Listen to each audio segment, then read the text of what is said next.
প্রকৃতির অপরূপ সৌন্দর্যে সেন্ট মার্টিন। নীল আকাশ আর সমুদ্রের স্বচ্ছ পানি সবসময় ডাকে ভ্রমণ পিপাসুদের। শীত মৌসুমে সবচেয়ে বেশি পর্যটক ছুটে যান সেন্ট মার্টিন দ্বীপে।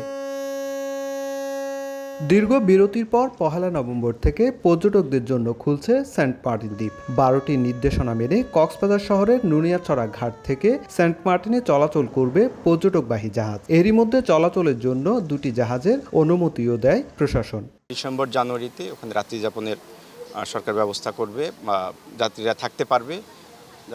ওখানে পর্যটকদের অবস্থান নিরাপত্তা নিশ্চিত করার জন্য আমরা জেলা প্রশাসন থেকে আইন শৃঙ্খলা রক্ষাকারী বাহিনীর সকল ধরনের পদক্ষেপ গ্রহণ করব। তবে কক্সবাজার শহরের নুনিয়াছড়া BIWTA ঘাটে এ নিয়ে নেই কোনো প্রস্তুতি। শনিবার থেকে সেন্ট মার্টিনে পর্যটকবাহী জাহাজ চলাচলের অনুমতি থাকলেও ঘাটে এখনও পৌঁছায়নি কোনো জাহাজ। এমনকি এখনও চালু হয়নি ওয়েব পোর্টালের মাধ্যমে অনলাইনে টিকিট বিক্রির কার্যক্রম। বেকার সময় পার করছেন কাউন্টারে দায়িত্বরতরা। জাহাজ সংশ্লিষ্টদের দাবি, পর্যটকরা দিনে গিয়ে দিনে সেন্ট মার্টিন থেকে ফেরার সত্ত্বে যেতে আগ্রহী নন, তাই নভেম্বরে জাহাজ চলাচলের চিন্তা নেই তাদের। এখন পর্যন্ত আমরা পর্যটকের খাতে কোনো টিকিট দেওয়ার মতো ব্যবস্থা করতে পারি নাই, যার কারণে আমাদের ট্যুর অপারেটর সহ সবাই অফিস নিয়ে বসে আছে।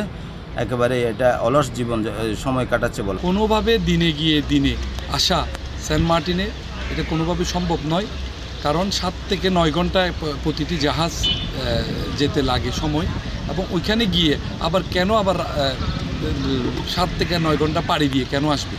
শর্তের বেড়াজালে পড়ে চরম কষ্টে আছেন দ্বীপের বাসিন্দারা। দ্বীপের শত শত পরিবার জীবিকার অনিশ্চয়তায় দিশেহারা। সব মিলিয়ে নানামুখী সংকটে বলছেন দ্বীপবাসী।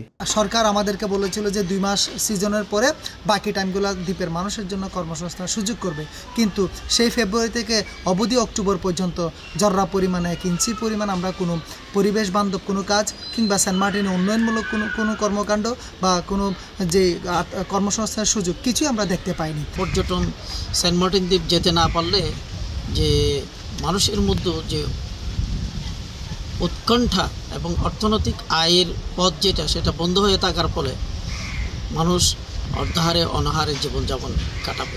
8 বর্গ কিলোমিটার আয়তনে সেন্ট মার্টিন দ্বীপের জনসংখ্যা 10,000-এর বেশি। তাদের জীবিকা অনেকটাই পর্যটন শিল্প ঘিরে।